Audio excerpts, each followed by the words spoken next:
Hey everyone, and welcome back to the channel. So today, let's take a look at the 2025 Fiat 500e Coupe. This model also has the Icona edition package, and it's finished off in rose gold with an MSRP just over $34,000. So this is a full EV. This is a very small coupe, as you can tell.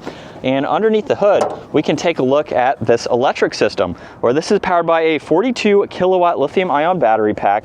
It's also paired to a 400 volt electric drive system up front, paired to a single speed transmission.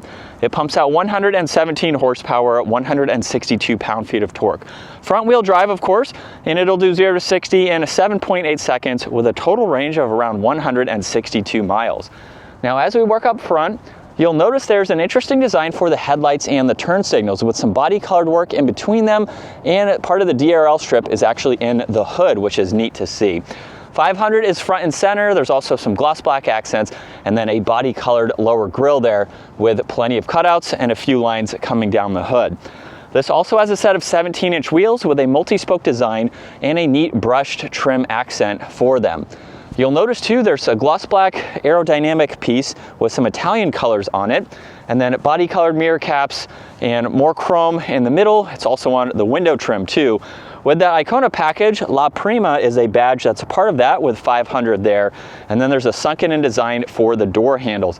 Now I've parked a little sideways in the spot just to show this is a very small vehicle within a parking spot here. In back, there's a backup camera and parking sensors, LEDs, the wiper blade, and then a body colored spoiler with the third brake light. Now you do have a release on the key fob in order to release the trunk, of course, or the liftgate, but there's also the release underneath, and it is manual to open. Now with this small vehicle with the back seats up, this is the storage space that you have. You do have an area to place the charger, maybe a few smaller items, and then you can also fold these seats down. Now you have to have the headrest folded in, of course, and then you have to have the front seats moved up a little bit more to fold them down if you need some more storage. And then there's a strap up top that you can use to close that lift gate. Now only on the driver's side do you have this button down below to lock the vehicle, and then just reach in and you can unlock it. This rose gold is paired with the cream vegan leather interior. There's an electronic release with the grab handle, window controls, side mirror adjustments, a manual release, and then a split design for the storage. And then here's the cream seats with 500, all of the white stitching, and they are manual, so you have all of those controls, including the one to move this backrest forwards. From there, you have to use the slider bar to move it out of the way to gain access to the back seats. At 5'10", it's pretty tight for myself. You have storage in the middle, one cup holder, and this would be better for kids. I might be able to go around a short road trip or around the city in the back, but it is better for extra cargo space if you need it. And then as we hop in, we'll start this up.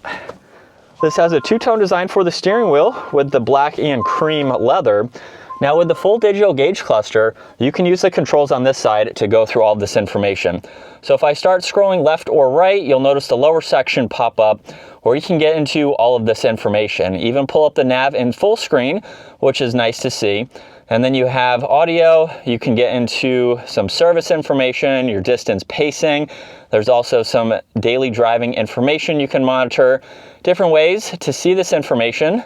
And then you even have some display settings that you can get into, your screen setup, and some other vehicle settings to monitor here and to go through. Now on the right side, there's cruise control settings, volume and tuning are on the back, and then there's voice commands and Bluetooth. There's traction control, fog lights, a dimmer switch for the gauges, one air vent. The rose gold dash is a part of that package, so it's neat to see that body colored. And then with the infotainment system, you have a lot to go through. You can add some widgets on the home screen here and go through all of the split information. You can get into media. There's also heated seats. You have all the climate adjustments with temperature, navigation, phone, and then vehicle has some settings to go into. You can shut off the screen, and then you can look at all the EV settings, of course, for your driving history, your charging as well. Lock and hazards are underneath that, along with some air vents, and then there's toggles for where you'd like the air to go, temperature, fan speed, and you can shut it off. Now there's wireless charging with an auxiliary, and then the gear selector. So with it in reverse, you will see the backup camera up here, and then you have neutral and drive. Now, down below, you actually have a little bit of space right in the middle because you can pull this down where you have a drink holder. There's volume along with power, the e-brake, and then there's a few different e-modes. You have normal, range, and Sherpa. We'll also adjust the range that you can expect to see. Now you have a lot of storage with some more auxiliaries, storage in the armrest. There's also some in the glove box, of course, and then there's a rear view and dome lights up top. And then here's a look at visibility.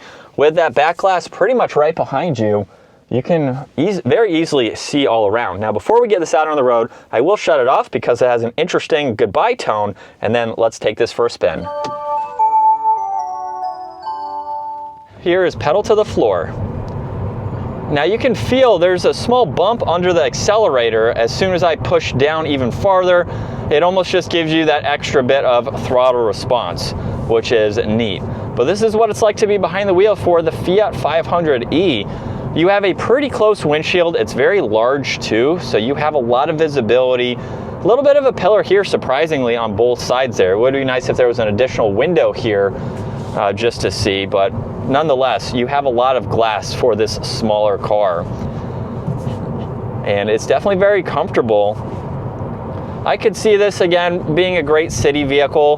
There's really no other uses for it, in my opinion, other than just maybe you have a passenger, maybe you put someone in the back, but you could fit in all of your items. You could go grocery shopping in this and just have a fun little car to drive around.